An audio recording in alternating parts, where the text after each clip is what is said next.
Hello दोस्तों, स्वागत है आपके अपने चैनल कैरियर एरा पे। आज हम लोग जुलाई का पार्ट 2 का वीडियो लेकर के आए हैं और इसके पहले आप पार्ट 1 का वीडियो ज़रूर देखें। उसमें हमने 1 से 15 जुलाई तक का मोस्ट इम्पॉर्टेंट क्वेश्चन को डिस्कस किया है और आज इसमें 16 से 31 जुलाई के जितने भी इम्पॉर्टेंट क्वेश्चन बन सकते हैं वो सारा का सारा इसमें कवर करने की कोशिश हमने किया है। तो चलिए शुरू करते हैं। तो सबसे पहला क्वेश्चन आप लोग के सामने है कि केंद्रीय वित्त मंत्री निर्मला सीतारमण के अनुसार वित्त वर्ष 2020-21 के लिए सरकार ने कितने लाख करोड़ रुपए का विनिवेश लक्ष्य रखा है। विनिवेश यहाँ पर इसका मतलब है डिसइन्वेस्टमेंट, मतलब सरकार अपनी सरकारी संपत्ति को बेच करके पैसे कमाती है उसको यूटिलाइज करती है भारत को विकास कार्यों में लगाने के लिए। तो विनिवेश का मतलब है डिसइन्वेस्टमेंट। तो इस क्वेश्चन का ऑप्शन है आपके सामने है 1.10 लाख करोड़ रुपए, 2.10 लाख करोड़ रुपए, 3.10 लाख करोड़ रुपए, 2.90 लाख करोड़ रुपए। तो कितने का लक्ष्य रखा गया है? तो इसका करेक्ट ऑप्शन हो जाएगा 2.10 लाख करोड़ रुपए। अच्छा, ये 2.10 लाख करोड़ रुपए में से जो 1.20 लाख करोड़ रुपए हैं वो पीएसयू को बेच करके आएंगे, ठीक है। और बाकी का जो 90,000 करोड़ रुपए बचा उसको जो है वित्तीय संस्थानों में से हिस्सेदारी को बेच करके ये जुटाएंगे। अच्छा, ये जो पीएसयू को बेचने की बात हुई है वो पिछले साल ही कैबिनेट में पास हो चुकी थी। करीब 22 से 23 छोटी छोटी जो पीएसयू हैं उन कंपनियों को डिसइन्वेस्टमेंट करने का लक्ष्य रखा गया है और 2020 से 21 तक 2.10 लाख करोड़ रुपए का विनिवेश लक्ष्य रखा गया है। तो बढ़ते हैं अब नेक्स्ट क्वेश्चन की ओर। क्वेश्चन नंबर 2, पृथ्वी विज्ञान मंत्रालय ने अपने 14वें स्थापना दिवस के अवसर पर किस मोबाइल ऐप का शुभारंभ किया है? तो ऑप्शन है मौसम, दूसरा ऑप्शन है जलवायु ऐप, तीसरा है प्राकृतिक ऐप या इनमें से कोई नहीं। तो पृथ्वी विज्ञान मंत्रालय ने इसमें से कौन सा मोबाइल ऐप का शुभारंभ किया है? तो करेक्ट ऑप्शन हो जाएगा मौसम ऐप। ये हैं डॉक्टर हर्षवर्धन जो कि पृथ्वी विज्ञान मंत्री हैं और साथ ही साथ हेल्थ मिनिस्टर तो हैं, ये आप लोग को पता ही होगा, लेकिन पृथ्वी विज्ञान मंत्री हैं ये बहुत कम लोग को पता होगा। आज ये भी जान लीजिए कि पृथ्वी विज्ञान मंत्रालय के जो मंत्री हैं वो डॉक्टर हर्षवर्धन ही हैं।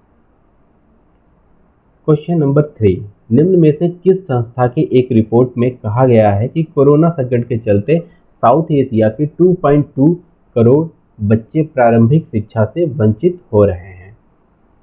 तो कौन सी संस्था है जिसने ये बोला है? तो ऑप्शन है यूएन, WHO, यूनिसेफ या इनमें से कोई नहीं। करेक्ट ऑप्शन हो जाएगा इसका यूनिसेफ। अच्छा, यूनिसेफ का फुल फॉर्म क्या है? United nation children fund. अच्छा, ये बच्चों के बारे में बात किया है कि ये तो आपको क्वेश्चन देखते ही पता चल जाएगा कि ये यूनिसेफ ही संस्था है जो कि बच्चों के बारे में बात किया है कि प्रारंभिक शिक्षा से ये 2.2 करोड़ बच्चे जो हैं वो प्रारंभिक शिक्षा से वंचित हो रहे हैं, ठीक है। अच्छा, ये यूनिसेफ कब बनाया गया था? ये यूनिसेफ जो है 11 दिसंबर 1946 को बनाया गया था।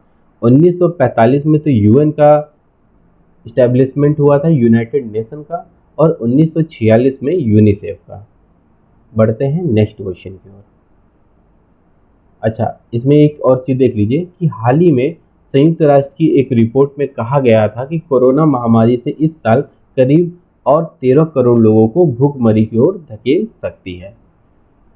क्वेश्चन नंबर 4, भारत ने हाल ही में बांग्लादेश को कितने ब्रॉड गेज डीजल इंजन सौंपे हैं? ऑप्शन है 10, 20, 6 या 7। तो करेक्ट ऑप्शन हो जाएगा इसका 10। अच्छा, भारत ने बांग्लादेश को सौंपा है broad gauge diesel engine. Broad gauge क्या है? अच्छा, जो रेलवे की लाइन की जो ट्रैक होती है वो 3 टाइप्स की होती हैं। एक तो होती है नैरो गेज, एक होती है हमारी मीटर गेज और एक होती है ब्रॉड गेज। तो मीटर गेज जो होता है वो 1 मीटर लेंथ का होता है और जो नैरो गेज होता है वो 1 मीटर से कम होता है और जो ब्रॉड गेज होता है वो 1 मीटर से ज़्यादा होता है। लगभग ये 1.67 मीटर का होता है जो कि 1 मीटर से ज़्यादा है। तो ये 1.67 इसकी लेंथ हो जाएगी ब्रॉड गेज की। तो 10 broad gauge diesel engine Bharat ने बांग्लादेश को सौंपा है। अच्छा, रेलवे के मुताबिक इस फैसले से पड़ोसी देश के साथ आंतरिक और अंतर्देशीय आवागमन सुलभ होगा। पश्चिम बंगाल के नादिया जिले में पूर्वी रेलवे के गेड स्टेशन से, मतलब ये कहाँ से ट्रेन चली थी ब्रॉड गेज डीजल का इंजन लेकर के, ये वेस्ट बंगाल के नादिया जिले में गेड स्टेशन से रवाना हुई थी बांग्लादेश के लिए। इन भारतीय रेल इंजनों को बांग्लादेश के दर्शना रेलवे स्टेशन पर रिसीव किया गया।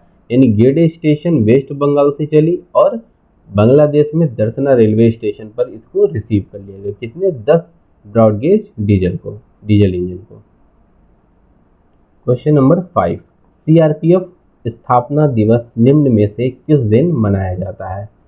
तो ऑप्शन है 27 जुलाई, 28 जुलाई, 29 जुलाई या 25 जुलाई। तो करेक्ट ऑप्शन हो जाएगा इसका 27 जुलाई। तो हर साल 27 जुलाई को सीआरपीएफ स्थापना दिवस मनाया जाता है। सीआरपीएफ को 27 जुलाई 1939 को अंग्रेजों के अधीन क्राउन प्रतिनिधि पुलिस के रूप में स्थापित किया गया था और इसे फिर साल 1949 में सरदार वल्लभ भाई पटेल के नेतृत्व में, ये इम्पोर्टेंट है, 1949 में सरदार वल्लभ भाई पटेल के नेतृत्व में केंद्रीय रिजर्व पुलिस बल के रूप में बदल दिया गया, यानी सीआरपीएफ इसे नाम दे दिया गया। क्वेश्चन नंबर 6, कारगिल विजय दिवस निम्न में से किस दिन मनाया जाता है? 25 जुलाई, 28 जुलाई, 24 जुलाई या 26 जुलाई। करेक्ट ऑप्शन हो जाएगा इसका 26 जुलाई। अच्छा, भारत और पाकिस्तान की सेनाओं के बीच 1999 में कारगिल युद्ध हुआ और ये लगभग 60 दिनों तक चला। 26 जुलाई के दिन उसका अंत हुआ था और इसमें हमारे कई जवान शहीद हुए थे, तो उन्हीं के याद में ये विजय दिवस मनाया जाता है और इसमें भारत और पाकिस्तान के युद्ध में भारत जो विजयी हुआ था। क्वेश्चन नंबर 7, खेल मंत्रालय और भारतीय टेबल टेनिस फेडरेशन ने किस देश के कोच यिन वेई का अनुबंध बढ़ाने का फैसला किया है? खेल मंत्रालय और भारतीय टेबल टेनिस फेडरेशन। ठीक है, ऑप्शन है जापान, चीन, नेपाल या इनमें से कोई नहीं। तो ये जो कोच है यिन वेई, ये कहाँ के हैं, इनका अनुबंध बढ़ाया गया है? ये हैं चीन के। खेल मंत्रालय और भारतीय टेबल टेनिस फेडरेशन ने चीनी कोच यिन वेई का अनुबंध बढ़ाने का फैसला किया है। यही नहीं, यिन वेई भी भारत में रुककर प्रतिभाओं को तराशने के लिए राजी हो गए हैं। यिन वेई कोलकाता स्थित कोल इंडिया साई की टेबल टेनिस अकादमी में है। क्वेश्चन नंबर 8, निम्न में से किस राज्य को खेलो इंडिया गेम्स 2021 की मेजबानी सौंपी गई है? खेलो इंडिया गेम्स 2021। तो ऑप्शन है पंजाब, दिल्ली, हरियाणा या कर्नाटक। इसका करेक्ट ऑप्शन हो जाएगा हरियाणा। अच्छा, इन खेलों का आयोजन अगले साल होने वाले टोक्यो ओलंपिक के बाद पंचकुला में होगा। ठीक है, तो खेलो इंडिया गेम्स 2021 की मेजबानी किसे सौंपी गई है? तो हरियाणा को। क्वेश्चन नंबर 9, भारतीय रिजर्व बैंक ने श्रीलंका को कितने करोड़ डॉलर की मुद्रा अदला बदली सुविधा के लिए यहां आवश्यक दस्तावेजों पर हस्ताक्षर किए हैं? 20 crore dollar, 40 crore dollar, 25 crore dollar या 10 करोड़ डॉलर। इसका करेक्ट ऑप्शन हो जाएगा 10 करोड़ डॉलर। अच्छा, श्रीलंका ने अप्रैल में ही कहा था कि उसने दक्षिण एशियाई क्षेत्रीय सहयोग संगठन, जिसे दक्षेस भी कहते हैं, के ढांचे के तहत रिजर्व बैंक से 40 करोड़ डॉलर का मुद्रा अदला बदली करार किया है। इससे श्रीलंका का विदेशी मुद्रा भंडार मजबूत हो सकेगा।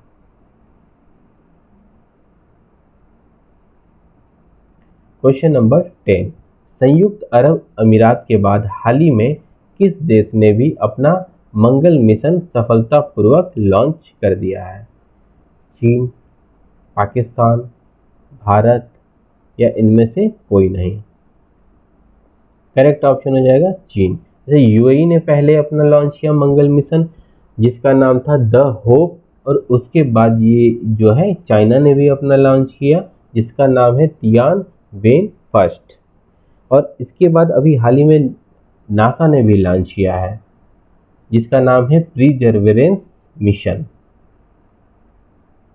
अच्छा, चीन ने लॉन्च किया है तियानवेन फर्स्ट को, तो इस मिशन को दक्षिणी चीन के हेनान प्रांत के Wenchang space craft launch centre से रवाना किया गया है। यह यान करीब 50 करोड़ किलोमीटर की लंबी यात्रा 7 माह में पूरी करने के बाद लाल ग्रह की कक्षा में प्रवेश करेगा।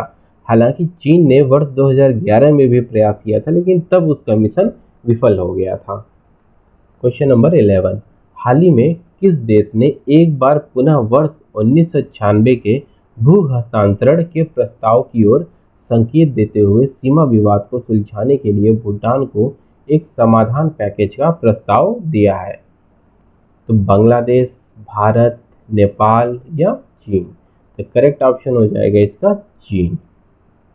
चीन ने इस समाधान पैकेज के तहत विवादित पश्चिमी क्षेत्र यानी डोकलाम सहित के बदले में उत्तर में स्थित विवादित क्षेत्रों को भूटान को देने का प्रस्ताव किया है।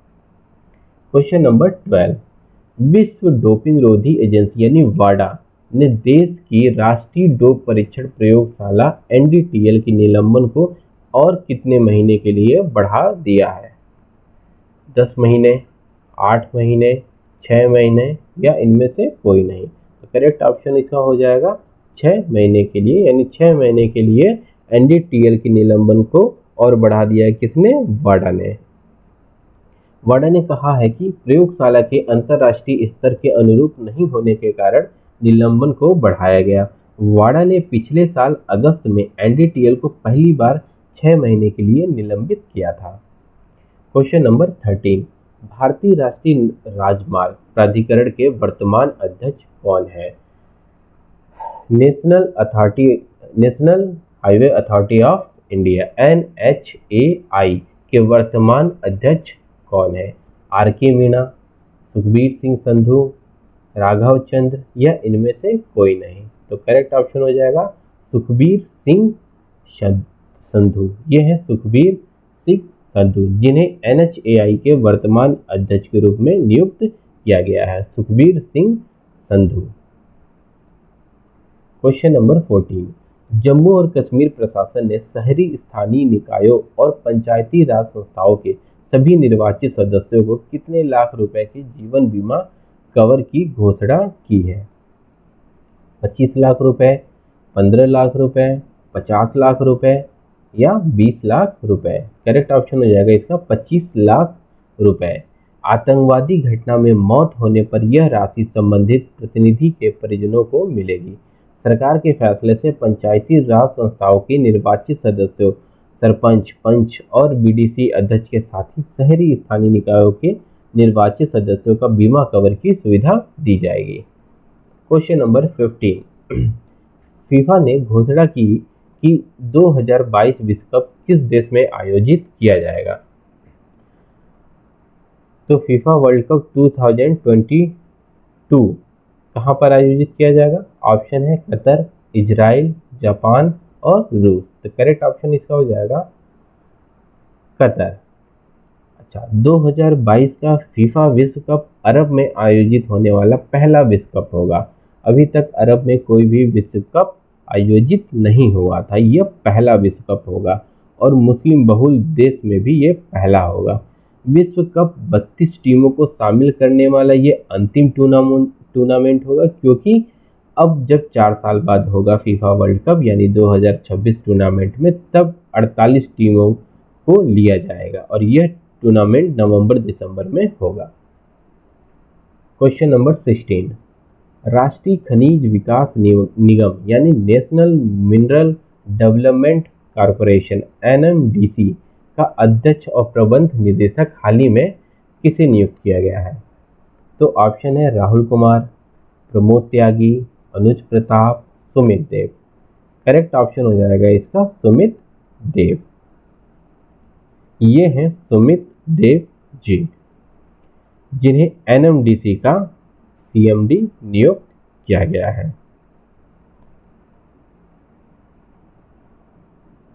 क्वेश्चन नंबर 17, हाल ही में किस राज्य सरकार ने मुख्यमंत्री घर घर राशन योजना शुरू करने का निर्णय लिया गया है? मतलब अब घर घर जाके ये राशन पहुंचाया जाएगा। पहले गेहूं दिया जाता, अब गेहूं की जगह आटा दिया जाएगा। तो कौन से राज्य सरकार ने ऐसा निर्णय लिया है? ऑप्शन है यूपी सरकार, हरियाणा सरकार, दिल्ली सरकार या पंजाब सरकार। तो इसका करेक्ट ऑप्शन हो जाएगा दिल्ली सरकार। केजरीवाल सरकार ने कहा है कि योजना के लागू होने पर लोगों के घर राशन भिजवाया जाएगा, उन्हें राशन की दुकान पर नहीं आना पड़ेगा। होम डिलीवरी के तहत गेहूं की जगह आटा दिया जाएगा और यह योजना 6-7 महीने में शुरू होने की पूरी उम्मीद है। क्वेश्चन नंबर 18, ब्रिक्स सीसीआई के लिए सलाहकार के रूप में हाल ही में किसे नियुक्त किया गया है? सीसीआई के लिए सलाहकार के रूप में तो ऑप्शन है विक्रम सेठ, आलोक शर्मा, साहिल सेठ, मनोज त्रिपाठी। तो करेक्ट ऑप्शन हो जाएगा साहिल सेठ।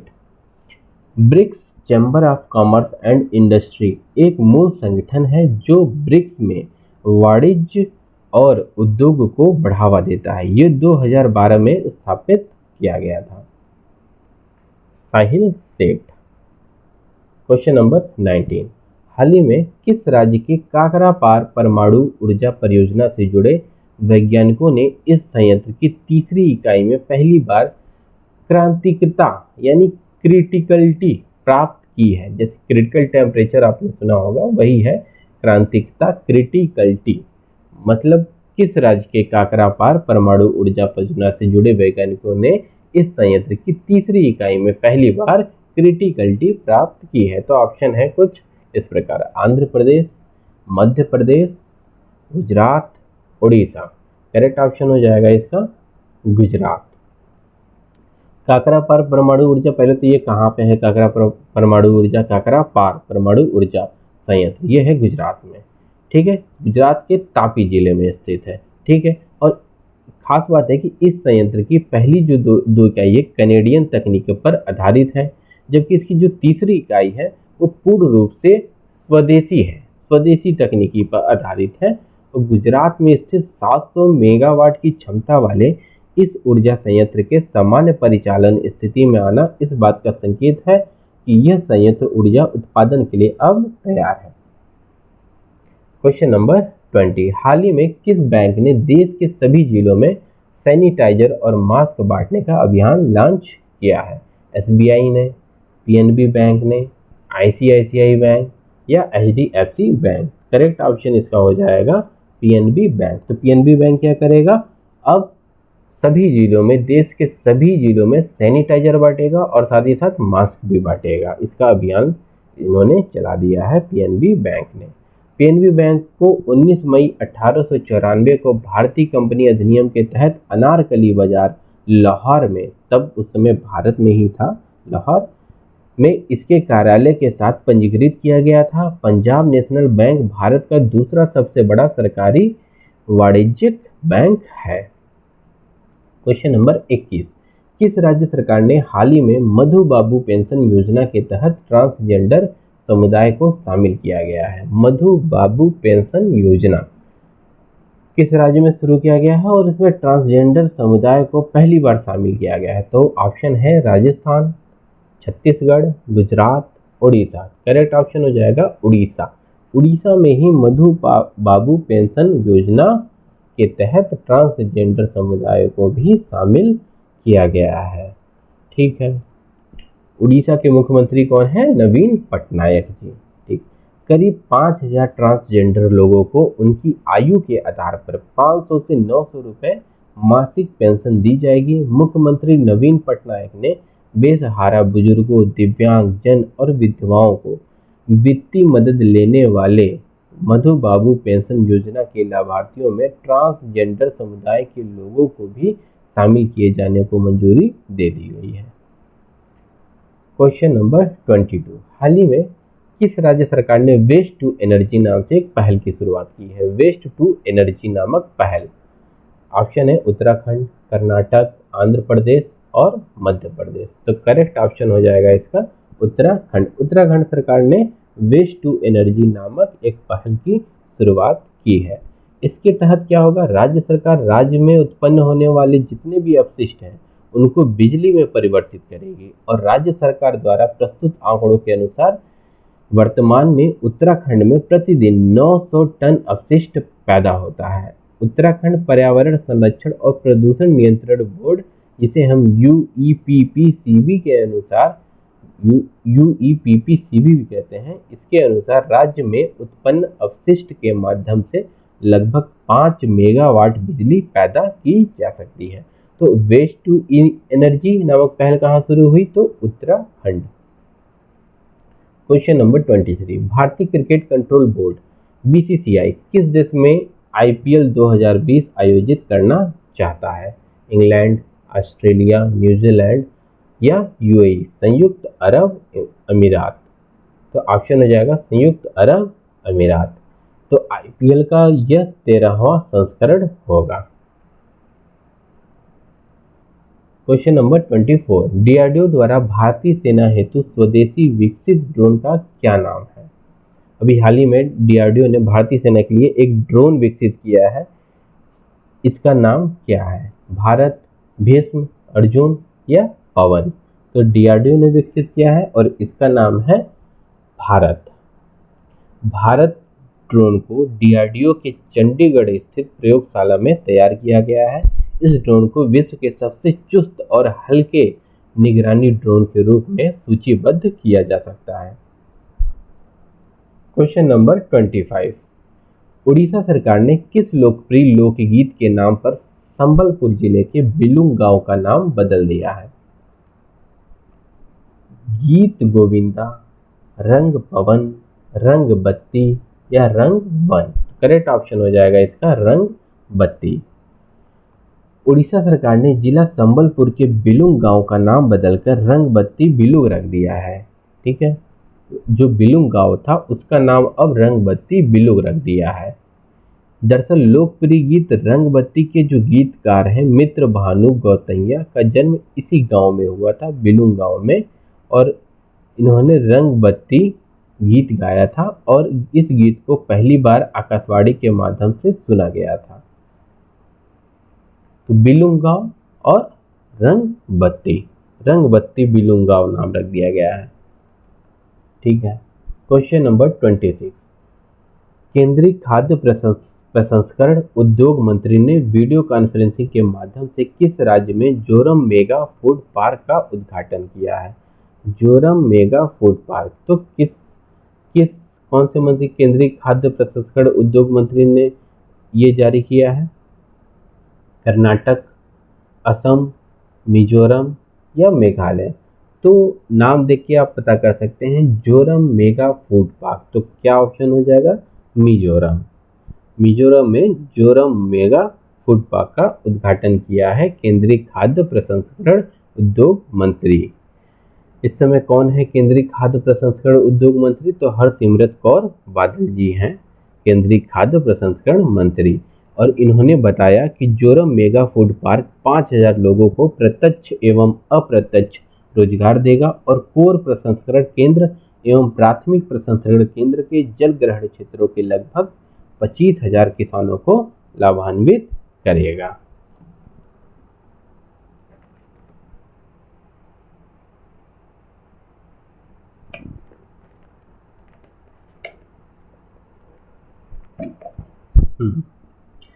बढ़ते हैं नेक्स्ट क्वेश्चन की ओर। 27 क्वेश्चन, मध्य प्रदेश के किस राज्यपाल का हाल ही में 85 वर्ष की आयु में निधन हो गया है?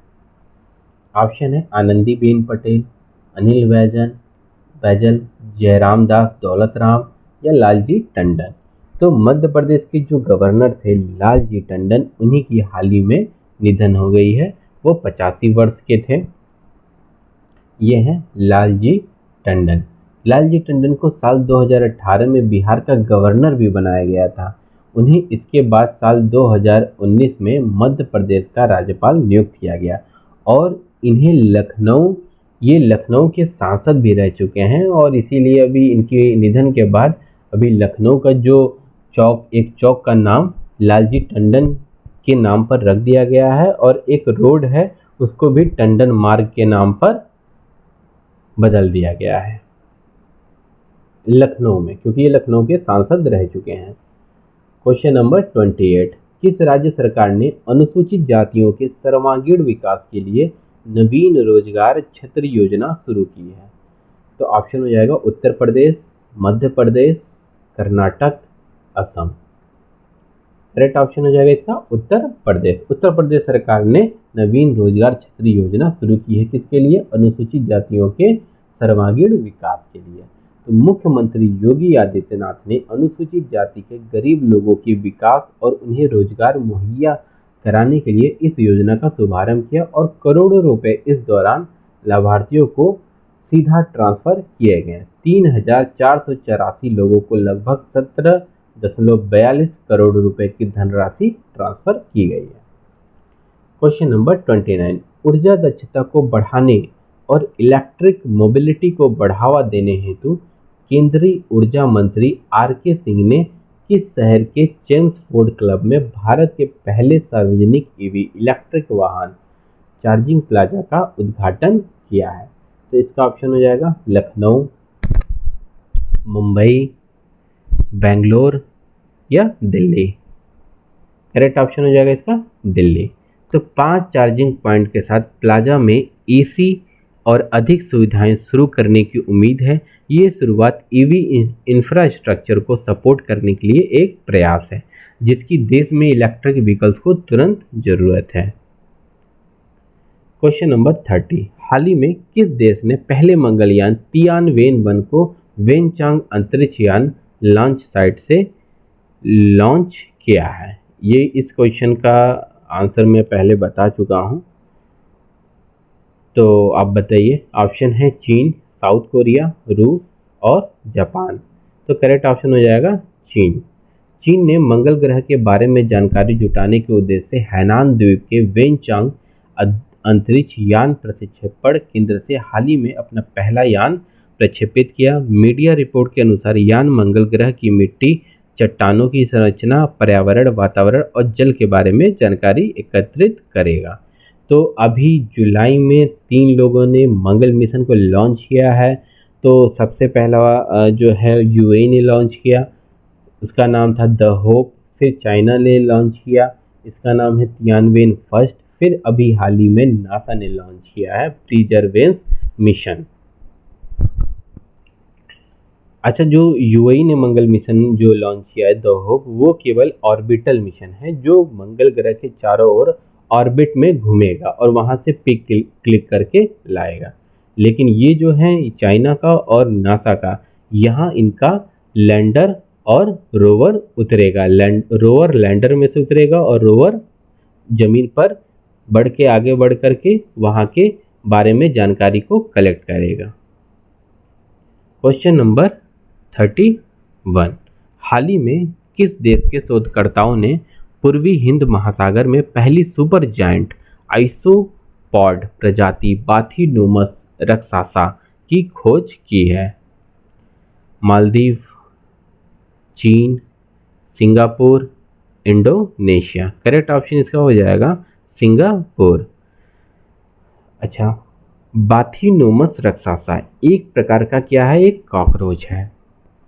सिंगापुर के शोधकर्ताओं की एक टीम ने वर्ष 2018 में इंडोनेशिया में पश्चिम जावा के दक्षिणी तट से दूर हिंद महासागर के अस्पष्टीकृत जल में एक जीव की खोज की थी। जुलाई 2020 की शुरुआत में 2 वर्ष के अध्ययन के बाद टीम ने इस जीव को बाथिनोमस रक्सासा नाम दिया, जो सुपर जायंट बाथिनोमस है, और इसे तब से समुद्र का कॉकरोच कहा जाने लगा।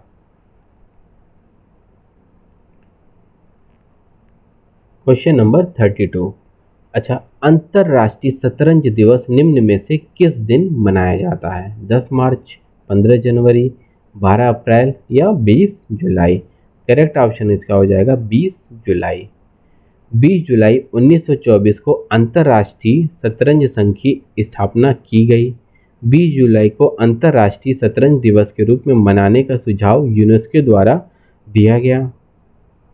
1966 से प्रतिवर्ष 20 जुलाई को अंतर्राष्ट्रीय शतरंज दिवस के रूप में मनाया जाता है। क्वेश्चन नंबर 33, भारत की सबसे अमीर महिला रोशनी नाडर को हाल ही में किसका चेयरपर्सन चुना गया? ये भारत की सबसे अमीर महिला है रोशनी नाडर। इनको किसका चेयरपर्सन चुना गया है? Tech Mahindra, Wipro, HCL Tech या आईबीएम? तो करेक्ट ऑप्शन हो जाएगा इसका एचसीएल टेक। ये है रोशनी नाडर जी, जो कि भारत की सबसे अमीर महिला है और एचसीएल टेक में इन्हें चेयरपर्सन के रूप में चुना गया है, रोशनी नाडर। क्वेश्चन नंबर 34, भारत सरकार की तरफ से हाल ही में तुर्कमेनिस्तान में भारत का अगला राजदूत किसे नियुक्त किया गया है? रुद्रेश टंडन, रीवा गांगुली दास, विक्रम दुरई स्वामी या Vidhu P Nair? Correct option हो जाएगा विधु पी नायर। इन्हें तुर्कमेनिस्तान में भारत का अगला राजदूत नियुक्त किया गया। किसे? विधु पी नायर, तुर्कमेनिस्तान में। ये हैं Vidhu P Nair. Question number 35, हाल ही में किस पूर्व ऑस्ट्रेलियाई तेज गेंदबाज को स्पोर्ट्स अड्डा ने अपना नया ब्रांड एम्बेसडर बनाया? Sports Adda, Josh Hazlewood, John Hastings, Brett Lee या पैट कमिंस? तो करेक्ट ऑप्शन हो जाएगा ब्रेट ली। स्पोर्ट्स अड्डा एक भारतीय समाचार और सूचना प्लेटफॉर्म है जो क्रिकेट, फुटबॉल और कबड्डी से जुड़ी सभी ताज़ा जानकारी, अपडेट और आंकड़े प्रदान करता है। कौन? स्पोर्ट्स अड्डा। और नए ब्रांड एम्बेसडर इसके बने हैं ब्रेट ली। ये ऑस्ट्रेलिया के पूर्व तेज गेंदबाज हैं।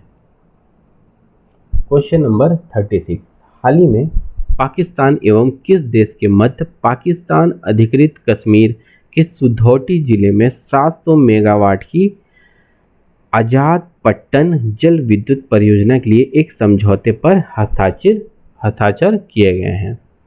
बांग्लादेश, भारत, चीन, रूस? तो करेक्ट ऑप्शन हो जाएगा इसका चीन। अच्छा, झेलम नदी पर स्थित आजाद पट्टन जल विद्युत परियोजना 2.4 अरब डॉलर का एक हाइड्रो पावर प्रोजेक्ट है। इस परियोजना का निर्माण चीन पाकिस्तान आर्थिक गलियारे, जो कि चीन की बेल्ट एंड रोड इनिशिएटिव का हिस्सा है, इसके अंतर्गत इसका किया जाना है। चीन पाकिस्तान आर्थिक गलियारे के तहत पीओके में निर्मित की जाने वाली यह दूसरी परियोजना है। क्वेश्चन नंबर 37, यूएई ने जापानी स्पेस सेंटर से हाल ही में किस मिशन को लॉन्च किया है? Go mars mission, neck mars mission, hope mars mission या whole mars mission? Correct option हो जाएगा होप मार्स मिशन। इसके बारे में मैं बता चुका हूँ। यूएई, चाइना और नासा ने 3 मंगल मिशन भेजे हैं और इन तीनों का नाम मैं बता चुका हूँ। तो ये यूएई का नाम है होप मार्स मिशन और ये जापानी स्पेस सेंटर से इन्होंने लॉन्च किया है। ये अरब का पहला अंतर्ग्रहीय मिशन है। इस मिशन में कोई इंसान नहीं गया है। इससे पहले होप मिशन 15 जुलाई को प्रक्षेपित किया जाना था, लेकिन खराब मिशन के कारण प्रक्षेपण 5 दिन टाल दिया गया। इस मंगलयान को फरवरी 2021 तक मंगल पर पहुंचना है, जब यूएई अपनी 50वीं वर्षगांठ मनाएगा। क्वेश्चन नंबर 38, बीसीसीआई ने पिछले हफ्ते राहुल जौहरी का इस्तीफा स्वीकार करने के बाद किसको बीसीसीआई का अंतरिम सीईओ नियुक्त किया है? हेमंत अमीन, जय शाह, अरुण धूमल या सीके खन्ना? करेक्ट ऑप्शन हो जाएगा हेमंत अमीन।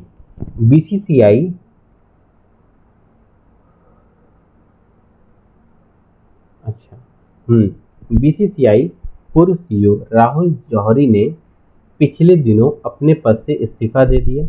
राहुल जौहरी को 2016 में बीसीसीआई के सीईओ के रूप में नियुक्त किया गया था, जब शशांक मनोहर निकाय के अध्यक्ष थे। हेमंत अमीन फिलहाल आईपीएल के संचालन समिति में शामिल हैं।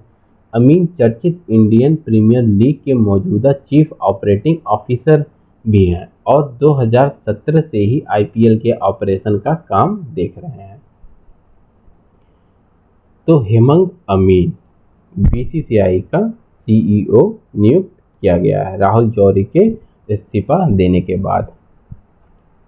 क्वेश्चन नंबर 39, भारत सरकार की तरफ से हाल ही में तुर्कमेनिस्तान में भारत का अगला राजदूत किसे नियुक्त किया गया है? रीवा गांगुली दास, रुद्रेश टंडन, विक्रम दुरईस्वामी या Vidhu P Nair? Correct option हो जाएगा विधु पी नायर।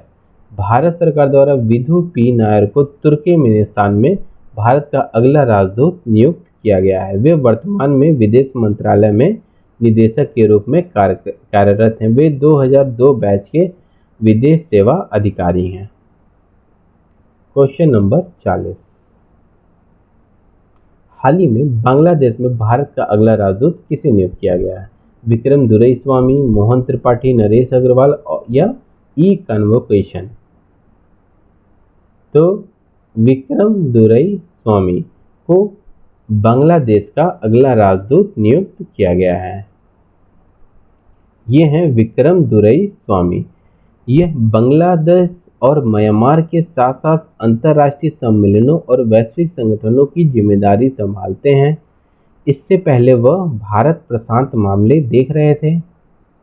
वे 2012 से 14 तक विदेश मंत्रालय में अमेरिकी प्रभाग के संयुक्त सचिव पद पर भी रहे हैं।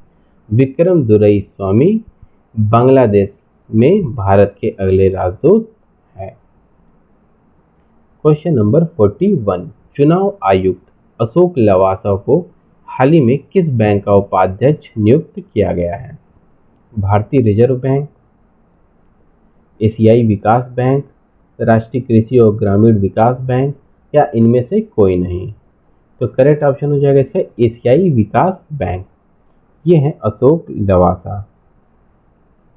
इन्हें एशियाई विकास बैंक का उपाध्यक्ष नियुक्त किया गया है।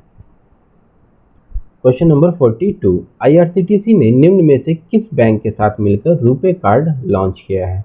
भारतीय स्टेट बैंक, देना bank, bank of India, Punjab national bank? तो भारतीय स्टेट बैंक के साथ मिल करके आईआरसीटीसी ने रुपे कार्ड लॉन्च किया है।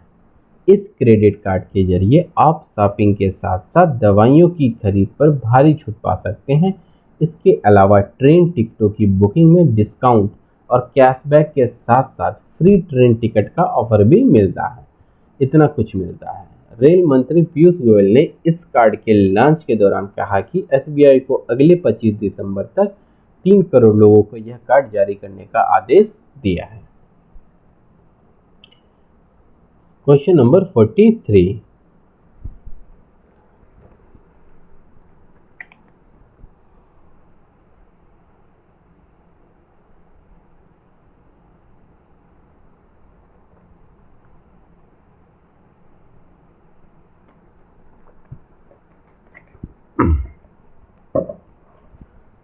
क्वेश्चन नंबर 43, चीन ने पृथ्वी का अध्ययन के लिए निम्न में से कितने नए सैटेलाइट लॉन्च किए हैं?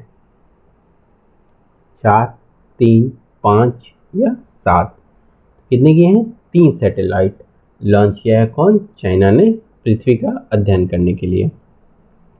ताइयुआन सैटेलाइट लॉन्च सेंटर से GUAN-3 अर्थ ऑब्जर्वेशन सैटेलाइट के अलावा 2 अन्य सैटेलाइट लॉन्च किए गए हैं। चीन ने तय किया है कि उसे साल 2050 तक खुद को साइंस और इनोवेशन के क्षेत्र में ग्लोबल लीडर बनना है। क्वेश्चन नंबर 44, विश्व हेपेटाइटिस दिवस निम्न में से किस दिन मनाया जाता है? तो बताइए। 28 जुलाई, 26 जुलाई, 27 जुलाई, 29 जुलाई? करेक्ट ऑप्शन हो जाएगा 28 जुलाई। विश्व हेपेटाइटिस दिवस वर्ष 2010 से ही मनाया जा रहा है। विश्व स्वास्थ्य संगठन ने मई 2010 में एक प्रस्ताव पारित किया और यह दिवस मनाने की उसी दिन घोषणा कर दिया। क्वेश्चन नंबर 45, अंतर्राष्ट्रीय बाघ दिवस निम्न में से किस दिन मनाया जाता है? 28 जुलाई, 29 जुलाई, 30 जुलाई, 27 जुलाई। तो 29 जुलाई को बाघ दिवस मनाया जाता है। और 28 जुलाई को क्या मनाया जाता है? कमेंट में आप जरूर बताइए। तो 29 जुलाई को बाघ दिवस मनाया जाता है। विश्व में बाघों की लगभग 70% आबादी भारत में ही रहती है। मतलब दुनिया में जितने बाघ रहते हैं उसकी 70% अगर आबादी निकाल लिया जाए बाघ का, तो वो भारत में ही रहती है। भारत बहुत तेजी से ग्रोथ कर रहा है बाघ के मामले में। तो देखिए, देश में इस समय 2967 बाघ हैं, लगभग 3000 के लगभग हैं, 2967 बाघ। और जबकि पूरी दुनिया में केवल 3900 बाघ ही बचे हैं। केंद्रीय मंत्री प्रकाश जावड़ेकर, जो कि पर्यावरण मंत्री भी हैं, उनके अनुसार देश में इस समय 30,000 हाथी, 3000 एक सींग वाला गैंडा और 500 से ज़्यादा शेर हैं। तो अंतर्राष्ट्रीय बाघ दिवस कब मनाया जाता है? तो 29 जुलाई को।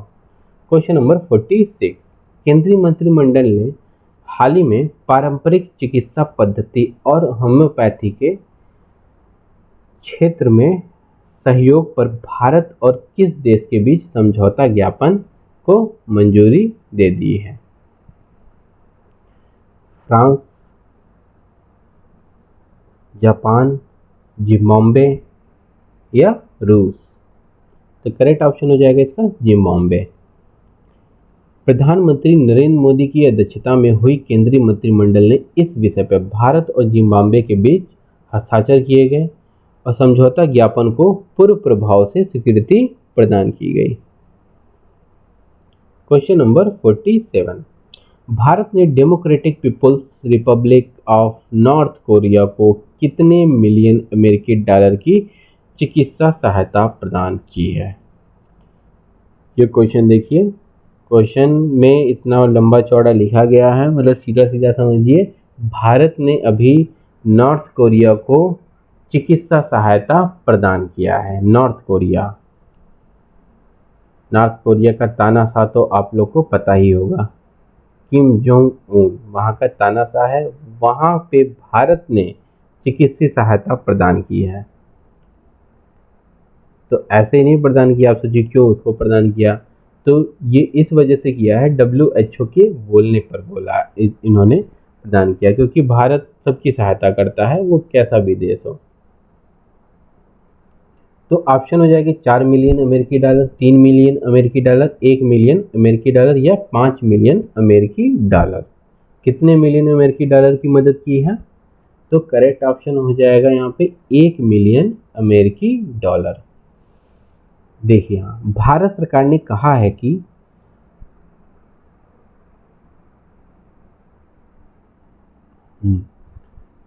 एंटी ट्यूबरकुलोसिस दवाओं के तौर पर नॉर्थ कोरिया को 1 मिलियन अमेरिकी डॉलर की मानवीय सहायता देने का फैसला किया गया है।